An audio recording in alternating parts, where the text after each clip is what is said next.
السلام علیکم ناظرین، کیا حال ہے آپ سب کا؟ امید کرتی ہوں آپ سب خیریت سے ہوں گے۔ میرا آج کا موضوع طوائف کون؟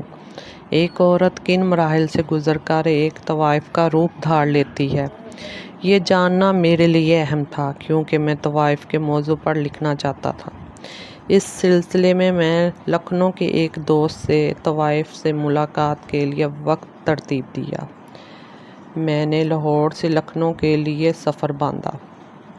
لکھنؤ پہنچ کر دوست مجھے ایک گنجان آباد علاقے کی طرف لے کر چل پڑا۔ تنگ و تاریک گلیوں سے ہوتے ہوئے ایک مکان کے سامنے رک گیا اور دستک دی۔ اندر سے ایک خوبصورت حسینہ نے دروازہ کھولا اور لکھنؤ کی طوائفوں کی طرح آداب بجا لایا۔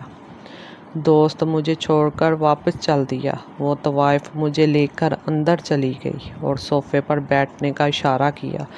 وہ خود سامنے والے صوفے پر براجمان ہو گئی۔ میں نے ترچھی نظر سے اس کی طرف دیکھا۔ وہ بلا کی حسین تھی۔ اس نے پانی کا گلاس میری طرف بڑھاتے ہوئے کہا، صاحب، آپ کے دوست بتا رہے تھے آپ ایک رائٹر ہیں۔ میں نے فخرانہ انداز سے عاجزی اختیار کرتے ہوئے کہا، جی، بس ٹوٹے پھوٹے الفاظ کو ایک لڑی میں پرونے کی کوشش کرتا ہوں۔ اس نے میری آنکھوں میں آنکھیں ڈالتے ہوئے کہا، طوائف پر لکھنے کے لیے آپ نے لاہور سے لکھنؤ تک کا سفر کیوں کیا؟ حالانکہ آپ کو تو لاہور میں بھی سینکڑوں طوائفیں مل سکتی تھیں۔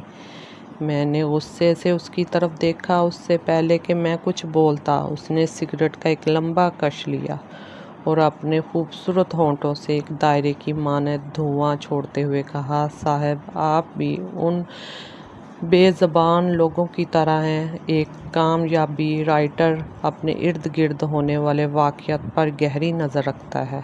اس کی بات سن کر میرے ماتھے پر پسینہ نمودار ہونا شروع ہوا، لیکن اس کی اتنی دانشمندانہ گفتگو مجھے حیران کر رہی تھی۔ وہ جیسے جیسے بول رہی تھی ویسے ویسے اس کے گال غصے سے سرخ ہو رہے تھے۔ اس نے پانی کا ایک گھونٹ پیا، پھر بولی، صاحب، جج یہاں انصاف بیچ رہا ہے، لیکن قابل نفرت صرف جسم فروش عورت ہے۔ سیاستدان یہاں اپنا ضمیر بیچ رہے ہیں، لیکن ان کو اپنا آپ لیڈر مانتے ہیں، جبکہ ایک مجبور طوائف کے جسم فروشی آپ کو چبھتی ہے۔ یہاں ڈاکٹر موت کا کاروبار کر رہے ہیں، لیکن آپ کی نظر میں وہ مقدس پیشہ ہے۔ یہاں وکیل و پولیس رشوت لے کر جھوٹے مقدمات بناتے ہیں اور پولیس جعلی مقابلوں میں قتل عام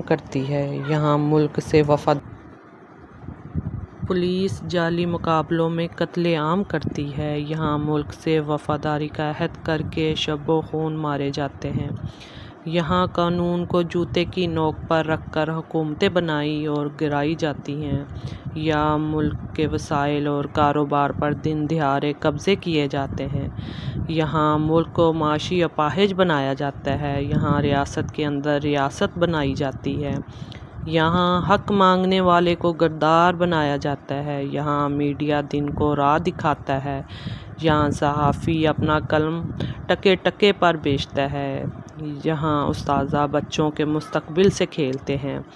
یہاں تعلیم صرف ایک کاروبار ہے۔ یہاں زندگی کا ہر شعبہ گرد آلود ہے۔ یہاں پیسے سے اوپر سے نیچے تک سب کچھ خریدا جا سکتا ہے، لیکن قابل نفرت صرف طوائف ہے، جو اپنے پیٹ کی جہنم کی آگ کو بجھانے کے لیے اپنا جسم بیچتی ہے۔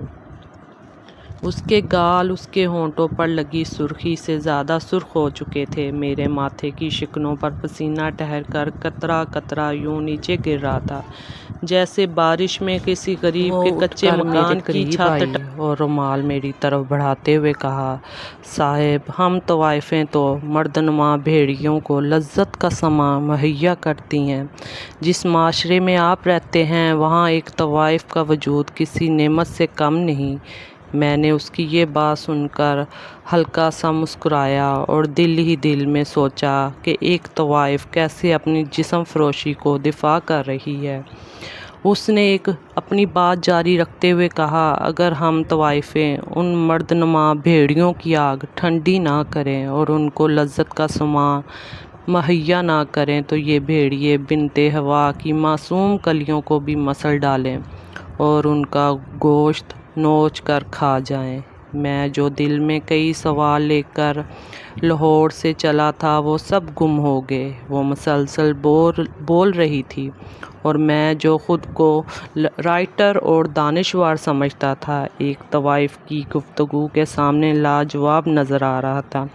وہ اٹھ کر میرے قریب بیٹھ گئی اور میرے گال پر ہلکی سی تھپکی دیتے ہوئے کہا، صاحب آپ نے کتے کو پانی پیتے ہوئے کبھی دیکھا ہے؟ اس اچانک سوال پر میرے منہ سے ہاں نکلی اور میں نے دل میں سوچا کہ شاید یہ خوبصورت طوائف بہت زیادہ غصے میں ہو تو ہوش و حواس کھو بیٹھتی ہے کیا، ورنہ یہاں کتے کے پانی پینے کی بات کی تو کوئی تک نہیں تھی۔